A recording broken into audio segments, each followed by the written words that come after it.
ఏంటి బుజ్జమ్మ ఏమైంది అని బాగి అడగటంతో, అమ్మ శివుడికి పెట్టిన పువ్వు కింద పడిపోయిందమ్మా, ఉండమ్మా నేను తీస్తాను అని బుజ్జమ్మ వెళ్తూ ఉంటుంది.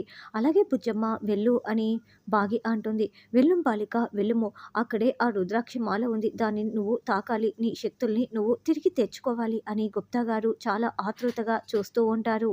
అలా బుజ్జమ్మ పువ్వు తీసుకోబోతూ ఉంటే సరిగ్గా అప్పుడే ఆకాష్, బుజ్జమ్మ రాత్రి నువ్వు నా కంబాక్స్ తీసుకున్నావు కదా, ఎక్కడ, త్వరగా రా బుజ్జమ్మ ఇద్దురా అని పిలుస్తూ ఉంటే, వద్దు బాలిక వెళ్ళకు బాలిక అని గుప్తా గారు అరుస్తూ ఉంటారు. బుజ్జమ్మ నువ్వు వెళ్ళి అన్నయ్యకి ఆ బాక్స్ అంటే ఇవ్వు, ఆ పువ్వును నేను తీసి పెడతానులే అని బాగి చెప్తుంది. దాంతో బుజ్జమ్మ ఆ రుద్రాక్షమాలని తాకకుండానే వెళ్ళిపోతుంది. అయ్యో ఆ ప్రచండ చేతిలో ఈ బాలికని కాపాడడం ఎలా అని గుప్తా గారు చాలా కంగారు పడుతూ ఉంటారు. అసలు కొడైకెనాల్ నుండి ఎవరు వస్తున్నారు అని మనోహరి కంగారు పడుతూ ఉంటే, అసలు ఇలా టెన్షన్ పడే బదులు రాత్రి నేను చెప్పాను కదా మనోహరి, రాత్రికి రాత్రి ఇండ్లు వదిలి వెళ్ళిపోయి ఉంటే బాగుండేది కదా అని చెంబ అంటుంది. నువ్వు నోరు మూసుకుంటావా అంటూ మనోహరి తిడుతూ ఉంటుంది. సరిగా అప్పుడే బాగి సరాసరి లోపలికి రావటంతో, ఏంటే, ఎందుకే నా పర్మిషన్ లేకుండా లోపలికి వస్తున్నావు అని మనోహరి తిడుతూ ఉంటే, చా నువ్వు ఈ ఇంటి యజమానురాలివి కాదు, నేను నీ పని మనిషిని కాదు డోర్ కొట్టి రావటం కోసం, అయితే ఎందుకొచ్చావు అని మనోహరి అంటుంది. నీకు కాళ్ళు చేతులు వణుకుతున్నట్లున్నాయి, నీకు బాడీ పెయిన్స్ కూడా ఉన్నట్లున్నాయి, 104 ఫీవర్ వచ్చి వణికిపోతున్నట్లు నాకు అనిపించిందే అని బాగి చేయి పట్టి చూస్తూ ఉంటే, నాకెలాంటి జ్వరం రాలేదని మనోహరి అరుస్తూ ఉంటుంది. మరి 104 నీకు ఫీవర్ వచ్చినట్లు నాకు కళ్ళొచ్చింది, యాదమ్మ నీకు సేవలు చేస్తున్నట్లు కూడా వచ్చింది అని బాగి చెప్తుంటే, కల్లో నేను కూడా కనిపించానా మేడం అని యాదమ్మ అంటుంది. మీరిద్దరూ ఎప్పుడూ ఒకరిని ఒకరు అతుక్కొని ఉంటారు కదా, అందుకే కల్లో కూడా అలాగే కనిపించారని బాగి చెప్తుంది. ఏంటి బాగి సెటైర్లు వేస్తున్నావా అని మనోహరి అంటే, ఈరోజు వచ్చేది ఎవరో తెలిస్తే నీకు ఫీవర్ ఏంటి, పిట్స్ కూడా వస్తాయి అని బాగి అంటుంది. నాకు ఎలాంటి పిట్స్ రావు, ఎందుకొస్తాయని మనోహరి అంటే, ఆల్రెడీ నువ్వు వణికిపోతున్నావు మనోహరి, నీ వణుకు నాకు తెలిసిపోతోంది. ఈరోజు నీ పాపాలన్నీ అనుభవించే రోజు వచ్చేసింది మనోహరి అని బాగి చెప్తుంటే, ఏంటే బెదిరిస్తున్నావా, బ్రతికి ఉన్నప్పుడు ఆరుని నన్ను ఏమీ చేయలేకపోయింది, చచ్చిన తర్వాత దయ్యమైన తర్వాత కూడా నన్ను కొంచెం కూడా టచ్ చేసి ఏమీ చేయలేకపోయింది, ఇక నువ్వేంటే నన్ను చేసేదని మనోహరి అంటే, చూడు మనోహరి ఈరోజు నీ పాపాలన్నీ బయటపడిపోతాయి, ఖచ్చితంగా ఆయనకి నిజం తెలిసిపోతుంది, అప్పుడు ఆయన చేతిలో నువ్వు కుక్క చావు చేస్తావు, నా మాట విని నీకు శిక్ష పడకుండా ఉండాలంటే ఇక్కడి నుంచి పారిపోవడం బెటర్ అని, లేదంటే జైల్లో చిప్పకూడు తినాల్సి వస్తుందని బాగి అంటుంది. జైల్లో చిప్పకూడైతే తిందు, ఇది పారిపోవడమే బెటర్ అని చెంబ మనసులో అనుకుంటూ ఉంటుంది. ఆయన కాళ్ళు పట్టుకున్నా కూడా నిన్ను క్షమించరు మనోహరి, షూట్ చేసి పడేస్తాడు. నేను నీ మంచి కోరే చెప్తున్నాను, ఎంతైనా మా అక్క ఏకైక ఫ్రెండ్వి, నీ మంచి కోరుకునేదాన్ని నేను మాత్రమే కదా ఉండేది అని బాగి చెప్తుంది.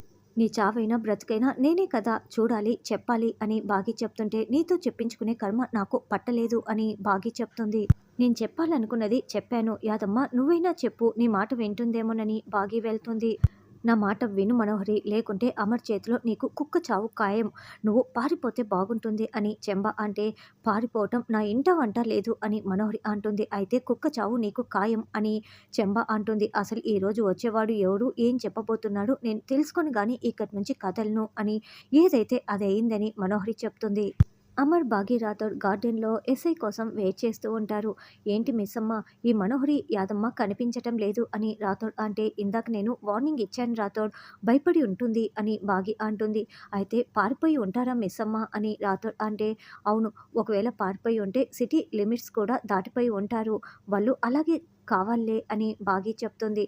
అసలు ఆ మనోహరికి రాత్రంతా నిద్ర పట్టకుండా జుట్టు పీక్కొని ఉంటుంది మీసమ్మ, ఎందుకంటే ఈరోజు ఒకరొస్తారు నిజం చెప్తారని నువ్వు నేను ఇద్దరం చెప్పాం కదా అని రాథోడ్ అంటాడు. అవును, వస్తున్నది ఎవరో తెలీదు కాబట్టి ఏమీ చేసి ఉండదు అని బాగి చెప్తుంది. అదిగో పాపి చిరాయు అన్నట్లు ఎక్కడికి వెళ్తుంది మిస్సమ్మ, వస్తుంది చూడు, ఎక్కడికి వెళ్ళలేదు అని రాథోడ్ చూపిస్తూ ఉంటే, ఏంటి మనోహరి అంటూ బాగి నిలదీస్తూ ఉంటుంది.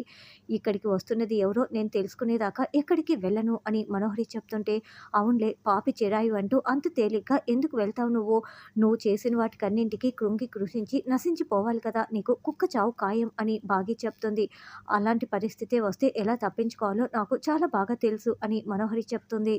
నువ్వు అంత తేలిగ్గా తప్పించుకోలేవు మనోహరి, ఇప్పుడు వస్తున్నది నీకు మరణ శాసనం రాసే యముడు అని బాగి చెప్తుంటే, అప్పుడే ఎస్ఐ కార్ దిగి లోపలికి వస్తూ ఉంటాడు. మనోహరి వణికిపోతూ, టెన్షన్ పడుతూ చూస్తూ ఉంటుంది. "రండి ఎస్ఐ గారు" అని అమర్ బాగి అతన్ని లోపలికి తీసుకువెళ్తూ ఉంటాడు. అప్పుడే చెంబ మనోహరి దగ్గరికొచ్చి అతను ఎవరు అని అడగటంతో, "కొడైకెనాల్ ఎస్ఐ అని నా గురించి మొత్తం తెలుసు" అని మనోహరి గతం గుర్తు చేసుకుంటూ ఉంటుంది. అయితే గేటు తెరిచి ఉంది మనోహరి. "పారిపో! ఏ బస్సో, ట్రైనో, ఆటోనో ఎక్కి పారిపో మనోహరి, ప్రాణాలు దక్కించుకో" అని చెంబ చెప్తుంటే, "నేను పారిపోయే రకం కాదు చెంబా" అని మనోహరి అంటుంది. "అయితే నీకు అమర్ చేతిలో ఈరోజు కుక్క చావే" అని చెంబా చెప్తుంది. "నేను చాలా సార్లు తప్పించుకున్నాను. ఇప్పుడు కూడా తప్పించుకుంటాను. చూస్తూ ఉండు" అని మనోహరి చెప్తుంది. "కాఫీ తీసుకోండి ఎస్ఐ గారు" అని బాగి ఇస్తుంది. "ఇప్పుడు ఇతను ఎందుకు వచ్చారు అమర్" అని మనోహరి అడగటంతో, "కొడైకెనాల్‌లో జరిగిన సంఘటనలను నాకు గుర్తు చేయటం కోసం ఈరోజు మొత్తం నిజాలు బయటికి వస్తాయి" అని అమర్ చెప్తాడు. "అమర్, నీ హెల్త్ అంతంత మాత్రమే. ఇప్పుడు బలవంతంగా గుర్తు చేసుకుంటే చాలా ప్రమాదం అమర్. వద్దు అమర్" అని మనోహరి చెప్తుంది. "పర్వాలేదు మనోహరి, నాకు కొంచెం కొంచెంగా మొత్తం గతం గుర్తుకు వస్తోంది కదా! ఈరోజు నాకు తెలిసి తీరాల్సిందే. నా ఆరుని చంపింది ఎవరు, నా ఫ్యామిలీని టార్గెట్ చేస్తున్నది ఎవరు, నాకు మొత్తం తెలియాల్సిందే" అని అమర్ అంటే, "అది కాదు అమర్, నీ ప్రాణాలకు ప్రమాదం" అని మనోహరి అంటుంది. "నాకు ఒక్క కొడైకెనాల్ ఇన్సిడెంట్ తప్పించి మొత్తం గుర్తుకు వచ్చింది మనోహరి. ఏం పర్వాలేదు" అని అమర్ చెప్పగానే, సారేంటి ఇలా టంగ్ స్లిప్ అయిపోయారని రాతో టెన్షన్ పడుతూ చూస్తూ ఉంటాడు. బాగి అయితే వెంటనే, "అంటే మీకు మొత్తం అంటే ఏమేం గుర్తుకు వచ్చాయి సార్" అని బాగి చాలా టెన్షన్ పడుతూ, బాధపడుతూ అడుగుతూ ఉంటుంది. "అంటే 6 గురించి, పిల్లల గురించి గుర్తుకు వచ్చిందని చెప్పాను కదా మిస్సమ్మ" అని అమర్ చెప్తాడు. "అంతేనా సార్, ఇంకేం గుర్తుకు రాలేదా" అని బాగి బాధపడుతూ అడుగుతూ ఉంటే, "లేదు మిస్సమ్మ, అవి గుర్తు చేసుకోవటం కోసమే ఎస్ఐ గారిని పిలిపించాను" అని అమర్ చెప్తాడు. "చెప్పండి ఎస్ఐ గారు" అని అమర్ అంటుంటే, "అది కాదు అమర్, వద్దు అమర్" అని మనోహరి అడ్డుపడుతూ ఉంటుంది. "మీరెందుకండి అడ్డుపడుతున్నారని" రాథోడ్ అంటే, "అయినా వద్దు" అని మనోహరి చెప్తుంది. "వద్దు అని చెప్పటానికి, నిర్ణయించటానికి మీరెవరు మనోహరి గారు? సారీ అడుగుతాను, తెలుసుకుంటానని చెప్తున్నారు కదా" అని బాగి అంటే, "అది కాదు బాగి, డాక్టరు బలవంతంగా గుర్తు చేసుకోకూడదు, అమర్ ప్రాణాలకి ప్రమాదమని చెప్పారు కదా! అమర్ నీకేదైనా అయితే ఈ ఫ్యామిలీ ఏమైపోవాలి" అని మనోహరి అంటే, "ఏం పర్వాలేదు మనోహరి, నేను బేర్ చేస్తానని చెప్తున్నాను కదా! సీన్ టు సీన్ చెప్పండి ఎస్ఐ గారు" అని అమర్ చెప్తాడు. "సార్, మీ భార్య అరుంధతి గారు ఎలా చనిపోయారో తెలుసుకోవడం కోసం సంవత్సరికం ఆ రోజు కొడైకెనాల్‌కి వచ్చారు. గుర్తొస్తోందా సార్" అని ఎస్ఐ అడగటంతో, "ఆ! గుర్తొస్తోంది ఎస్ఐ గారు. నేను ఆ రోజు మా ఇంటి దగ్గరికి వెళ్ళాను. ఆరుతో, పిల్లలతో గడిపిన జ్ఞాపకాలు మొత్తం గుర్తు చేసుకున్నాను" అని అమర్ చెప్తుంటే, "సార్, ఆ తర్వాత మీరు దారిలో వస్తుంటే మీ మేడంకి యాక్సిడెంట్ చేసిన ఆ లారీ డ్రైవర్‌కి యాదృచ్ఛికంగా యాక్సిడెంట్ జరిగింది. అతన్ని మీరే హాస్పిటల్‌కి పంపించారు. అప్పుడతను మీ వైఫ్‌ని చంపింది ఎవరో వాళ్ళ పేరు చెప్పారు. మీరు ఆ పేరు తెలుసుకున్న తర్వాత నాకు కాల్ చేశారు. వాళ్ళ గురించి మొత్తం డీటెయిల్స్ చెప్పమని నన్ను పిలిపించి మరీ అడిగారు. గుర్తుకొస్తుందా సార్" అని అడుగుతూ చెప్తూ ఉంటే, "ఆ! గుర్తుకొస్తోంది" అని అమర్ చెప్తాడు. "సార్, ఆ పేరు, మరి నేను చెప్పిన మాటలు అన్నీ కూడా గుర్తుకు వచ్చాయా? ఆ వ్యక్తి పేరేంటో మీకు గుర్తుకు వస్తుందా? చెప్పండి సార్, చెప్పండి సార్" అని ఎస్ఐ అడుగుతూ ఉంటే, ఇక అమర్ తల పట్టుకొని కుప్పకూలుతూ ఉంటాడు. అయితే ఆ పేరు అన్నది అమర్‌కి గుర్తుకు వస్తుందా లేదా అన్నది రానున్న ఎపిసోడ్‌లో తెలుసుకుందాం.